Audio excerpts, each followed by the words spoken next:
प्यारे विद्यार्थियों, नमस्कार। आप सभी का स्वागत है अपने इस YouTube चैनल पर। विद्यार्थियों, बीएससी सेकेंड ईयर के थर्ड पेपर में हम कोशिका के बारे में पढ़ रहे हैं। कोशिका में हमने अभी तक कोशिका झिल्ली, कोशिका भित्ति, इनके बारे में अध्ययन किया है। अब हम अध्ययन करेंगे विभिन्न कोशिकांगों का, और आज हम सबसे पहले लेते हैं केंद्रक, न्यूक्लियस। विद्यार्थियों, केंद्रक जो होता है वह कोशिका द्रव्य में स्थित वह संरचना जो जीव द्रव्य की क्रियाओं को संचालित करता है, अर्थात कोशिका का नियंत्रण करता है, केंद्रक कहलाता है। यानी केंद्रक कोशिका का एक तरीके से नियंत्रण स्थल है। कोशिका की समस्त संरचनात्मक, क्रियात्मक जो क्रियाएं होंगी वो सब केंद्रक के द्वारा ही नियंत्रित की जाती हैं। इसलिए कोशिका का नियंत्रण स्थल, जिसको कहें हम कंट्रोल रूम, केंद्रक होता है। केंद्रक की खोज 1831 में रॉबर्ट ब्राउन ने ऑर्किड पादप कोशिकाओं में की थी। यानी केंद्रक की खोज का श्रेय रॉबर्ट ब्राउन को जाता है। और स्तनधारियों की आरबीसी यानी रेड ब्लड कार्पल्स, लाल रुधिर कणिकाएँ व पादपों की चालनी नलिकाओं को छोड़कर सभी जीवित कोशिकाओं में केंद्रक उपस्थित होता है। सभी जीवित जो पादप हो चाहे जंतु कोशिकाएं, उनमें केंद्रक पाया जाएगा। स्तनधारियों की आरबीसी और पादपों की चालनी नलिकाएं इसका अपवाद होती हैं। केंद्रक गोलाकार, अंडाकार होता है। इसका व्यास 5 म्यू से 20 म्यू तक होता है। एक कोशिका में एक ही केंद्रक पाया जाता है, परंतु कुछ सजीवों में एक से अधिक केंद्रक भी पाए जाते हैं, जैसे पैरामीशियम, वाउचेरिया आदि। वाउचेरिया एक शैवाल है जिसमें अनेक केंद्रक उपस्थित होते हैं। अधिकांश पादप हो चाहे जंतु कोशिका, एक ही केंद्रक पाया जाएगा, लेकिन कई बार एक से अधिक केंद्रक भी उपस्थित होते हैं। अब बात आती है केंद्रक की संरचना की। केंद्रक दोहरी झिल्ली से घिरा कोशिकांग है। दोनों झिल्लियों के मध्य 10 से 15 नैनोमीटर का रिक्त स्थान होता है, जिसे परिकेंद्रीय अवकाश कहते हैं। केंद्रक झिल्ली में निश्चित स्थानों पर छिद्र होते हैं, जिन्हें केंद्रक छिद्र कहते हैं। केंद्रक छिद्रों से आरएनए व प्रोटीन का परिवहन होता है। केंद्रक झिल्ली के अंदर एक पारदर्शी अर्ध तरल कणिकामय समान स्वच्छ पदार्थ पाया जाता है, जिसे केंद्रक द्रव कहते हैं। इसमें आरएनए, डीएनए, प्रोटीन, एंजाइम, वसा, खनिज लवण आदि पदार्थ पाए जाते हैं। इसमें क्रोमेटिन जाल व केंद्रिका स्थित होती है। केंद्रिका की खोज फोंटाना ने की थी। यह गोलाकार संरचना होती है। एक केंद्रक में एक केंद्रिका या अधिक भी हो सकती हैं, जैसे प्याज के केंद्रक में 4 केंद्रिकाएं होती हैं। क्रोमेटिन जाल DNA, RNA, histone protein, non histone protein आदि से निर्मित होता है। हम चित्र देखते हैं। विद्यार्थियों, ये पूरा का पूरा एक केंद्रक का चित्र है, जिसमें ये इसके साथ अंतःद्रव्यी जालिकाएँ उपस्थित हो सकती हैं। केंद्रक के चारों तरफ 2 झिल्लियाँ पाई जाती हैं, अर्थात केंद्रक दोहरी झिल्ली युक्त कोशिकांग है। यह बाहर की तरफ बाह्य केंद्रक झिल्ली, अंदर की तरफ आंतरिक केंद्रक झिल्ली पाई जाती है। और दोनों झिल्लियों के बीच का जो स्थान है विद्यार्थियों, यह परिकेंद्रीय अवकाश, पेरीन्यूक्लियर स्पेस कहलाता है।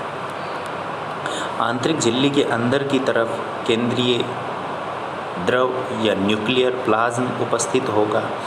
केंद्रक द्रव्य में मुख्य रूप से क्रोमेटिन जाल और केंद्रिक यानी केंद्रिका, न्यूक्लियोलस, ये उपस्थित होंगे। विद्यार्थियों, केंद्रक झिल्ली में जगह जगह कुछ स्थान पाए जाते हैं, कुछ छिद्र पाए जाते हैं, जैसे ये है। ये केंद्रक छिद्र कहलाते हैं। और केंद्रक छिद्रों के द्वारा हमने पढ़ा, केंद्रक छिद्रों से आरएनए व प्रोटीन का परिवहन होता है। यानी आरएनए व प्रोटीन केंद्रक के बाहर इन केंद्रक छिद्रों के द्वारा ही आते हैं। विद्यार्थियों, केंद्रक में ही किसी भी कोशिका का सजीव का आनुवांशिक पदार्थ पाया जाता है जो क्रोमेटिन के रूप में होता है। क्रोमेटिन ही वह संरचना है जो कोशिका विभाजन के समय गुणसूत्रों का निर्माण करते हैं। और क्रोमेटिन जो हैं वो किसके बने होते हैं? डीएनए, आरएनए, प्रोटीन, इनके निर्मित होते हैं। और विद्यार्थियों, जो प्रोटीन है वह हिस्टोन और नॉन हिस्टोन प्रोटीन होती है।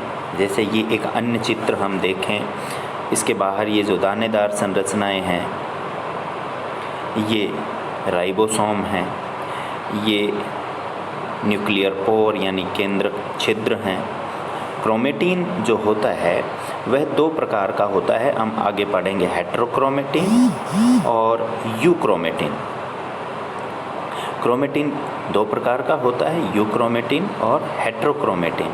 ये पूरा का पूरा केंद्रक द्रव है, न्यूक्लियोप्लाज्म है, ये न्यूक्लियोलस है यानी केंद्रिका है, बाहरी झिल्ली और आंतरिक झिल्ली। तो यह एक सामान्य जो केंद्रक होता है उसकी संरचना है। हम आगे पढ़ेंगे कि यूक्रोमेटिन हेटेरोक्रोमेटिन में क्या अंतर है। देखिए, इसमें भी ये राइबोसोम बाहरी झिल्ली पर उपस्थित हैं, अंतःद्रव्य जालिका पर भी ये पाए जाते हैं। तो यह एक प्रारूपिक केंद्रक की संरचना होती है। अब आते हैं केंद्रक के कार्य। विद्यार्थियों, केंद्रक कोशिका का अति महत्वपूर्ण कोशिकांग है। जैसा कि हमने चर्चा की, केंद्रक कोशिका के समस्त कार्यों को, समस्त क्रियाओं को नियंत्रित करता है। और सबसे अति महत्वपूर्ण जो है वो यह बात है कि वंशानुगत लक्षणों को भी नियंत्रित करता है।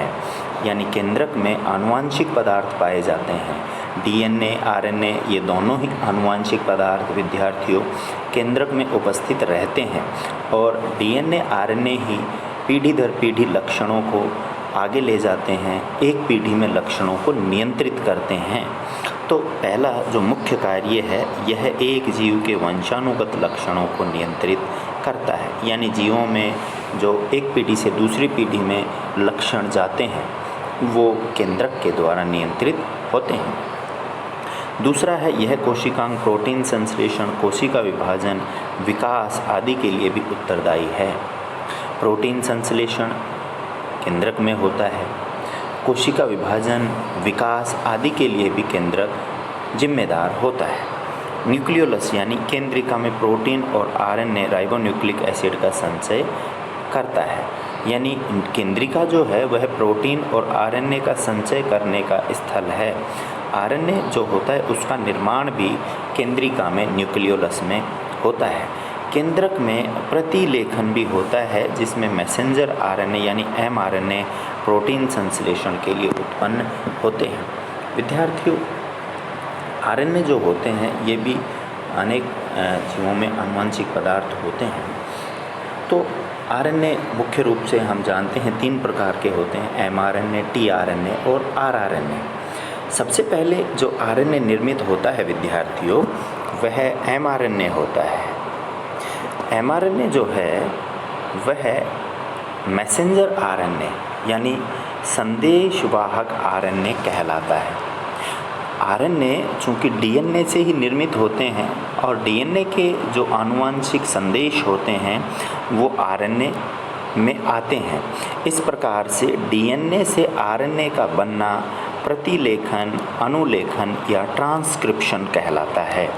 और इस घटना में सबसे पहले डीएनए से कौन सा आरएनए बनता है? मैसेंजर आरएनए या एमआरएनए का निर्माण होता है।